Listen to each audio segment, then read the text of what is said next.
আজ বিশ্বকর্মা পুজো। এক বছর পরে আবারও সেজে উঠেছে কলকারখানা থেকে ইঞ্জিনিয়ারিং সংস্থা। দেব বিশ্বকর্মা যে সৃষ্টির আর এক নাম, তার আর এক নাম দেব শিল্পী। তার তৈরি প্রতিটি জিনিসই যে নিখুঁত এবং অনন্য। সম্পূর্ণ বিশ্ব ব্রহ্মাণ্ডের নকশা তৈরি করেছিলেন দেব বিশ্বকর্মা। এই পুজোর বৈশিষ্ট্য অনেক, তার কারণ প্রতি বছর প্রতিটা পুজোর সময় তারিখ নির্ঘণ্ট বদলালেও এই পুজোর দিনক্ষণ সর্বদা এক থাকে। বিশ্বকর্মা পুজো সেপ্টেম্বর মাসের 17 তারিখ। বিশ্বকর্মা পুজো সূর্যের গতির উপর নির্ভর করে। তিনি সর্বদর্শী এবং কর্মঠ।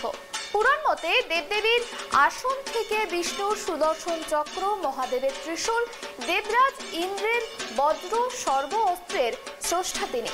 মর্তে বেহুলা লক্ষিন্দরের লোহার বাসরঘর বানিয়েছিলেন বিশ্বকর্মা। পুরীতে নীলমাধবের মূর্তি সেজে উঠেছিল তার হাতে।